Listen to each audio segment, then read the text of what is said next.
Warangal police commissionerate పరిధిలో మాదక ద్రవ్యాల నిర్మూలనకు పోలీసులు కట్టుదిట్టమైన చర్యలు చేపడుతున్నారు.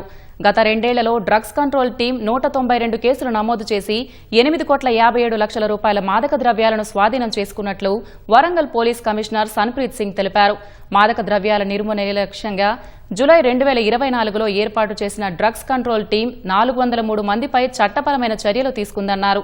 మాదక ద్రవ్యాల వ్యసనానికి గురైన వారికి వరంగల్ ఎంజీఎం, నర్సంపేట, జనగామ ప్రభుత్వ ఆసుపత్రుల్లోని డి అడిక్షన్ సెంటర్ల ద్వారా చికిత్స, కౌన్సిలింగ్, పునరావాస సేవలు అందించనున్నట్లు కమిషనర్ వెల్లడించారు. వైద్యుల చెల్లుబాటు అయ్యే ప్రిస్క్రిప్షన్ లేకుండా నిషేధిత మందులు విక్రయిస్తున్న మెడికల్ షాపులపై ప్రత్యేక దాడులు కొనసాగుతున్నాయని సన్ప్రీత్ సింగ్ స్పష్టం చేశారు. గంజాయి స్మోకర్ కేసుల్లో నమోదైన వారు ప్రభుత్వ నిబంధనల ప్రకారం డి అడిక్షన్ సెంటర్లో చికిత్స పొందితే కేసుల నుంచి ఉపశమనం పొందే అవకాశం ఉందని సూచించారు. 192 FIRs మన దగ్గర కమిషనరేట్ లో రిజిస్టర్ అయినాయి. 403 వ్యక్తులని అరెస్ట్ చేయడం జరిగింది. 601 మొబైల్ ఫోన్లు సీజ్ చేయడం జరిగింది. 23 2 వీలర్స్, 4 వీలర్స్, కార్స్ 8 ఉన్నాయి. అట్లాగే ఆటోస్ కూడా 6, అవన్నీ కూడా సీజ్ చేయడం జరిగినాయి. సో దాంట్లో 1241 కిలోగ్రామ్స్ గాంజా అది సీజ్ చేయడం జరిగింది.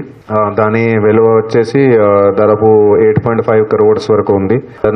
251 గాంజా చాక్లెట్స్ అవి సీజ్ అయినాయి. 1.2 grams brown sugar, 1.5 kilogram opium, అఫీమ్ అంటారు, అది పట్టుకోవడం జరిగింది. అట్లాగే హ్యాష్ ఆయిల్ సంబంధించి కూడా ఒక 20 liters వరకు అది కూడా పట్టుకోవడం జరిగింది డ్రగ్ కంట్రోల్ టీం ద్వారా. సో ఇవన్నీ కూడా అది కంటిన్యూగా వీళ్ళు యాక్షన్ చేస్తున్నారు. అట్లాగే ఫీల్డ్ లో కూడా ఇన్ఫర్మేషన్ కంటిన్యూగా డెవలప్ చేస్తున్నారు.